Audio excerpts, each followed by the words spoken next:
be our next guest, one of the great stars of the stage and screen.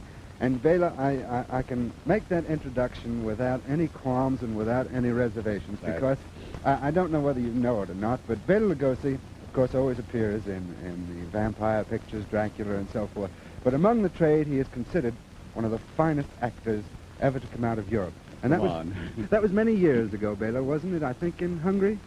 Yes, in Hungary. But first of all, before I answer any question, Jack, let me tell you, it's a very pleasant surprise coming back after 8 months from England to get such a wonderful break to be on the television and you interview me. And it's our pleasure to have you, believe me, because it's always wonderful meeting you, and we're not just throwing plaudits around here either.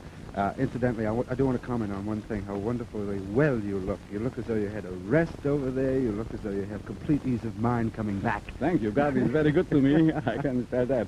Now, you see, I'm 30 years here in America, and 8 months ago, I was called to come to England to revive the American version of Dracula. Doesn't Dracula ever end for you? No. Dracula never ends. I don't know whether I shall call it a fortune or a course, but it never ends. I don't know whether I shall brag or complain about it, but Dracula is the only picture in existence in all the world which, since it is revived, since it is made in 31, it is the only picture which is revived in every city in America every year.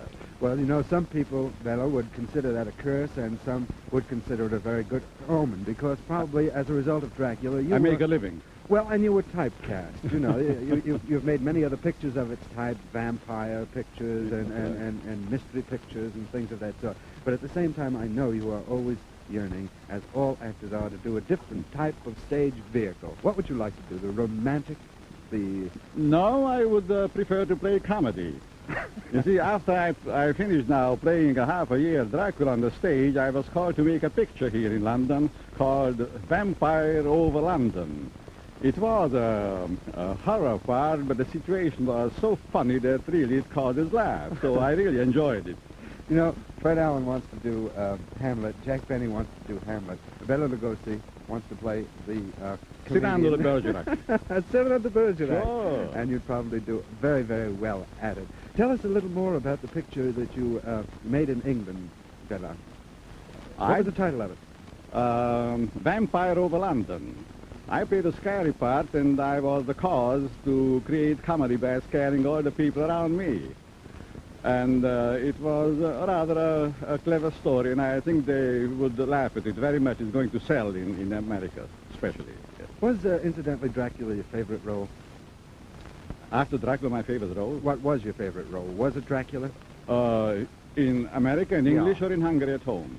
We never consider your Hungarian performances because they've been, you know, so many years ago. Yes, that's right. Because in Hungary, my favorite parts were all Ferenc Molnár's play, which I created originally, like Lilium and the Guardsman. Did you play in the very first performance of Lilium? Sure, 30 years ago. 30 years ago, and here every year again, you know, we have Lilium playing around the country. I think last year or the year before, or 2 years ago, they made it into a musical on Broadway. Sure, they did.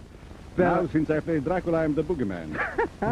Bela, it's so nice to have you back. It's really always a pleasure once again to meet you and say hello to you. But we're running out of time, and I do want to thank you and tell our friends that at this portion of the program, we come to the end of your Ship's Reporter for today. Ship's Reporter is produced on film by the National Television Guild and directed by Chick Vincent. Until next time, then, this is my very good friend, Bela Lugosi, and your Ship's Reporter, Jack Mangan, and we both wish you and yours the smoothest and smooth sailing. Thank you, Jack. God bless you guys.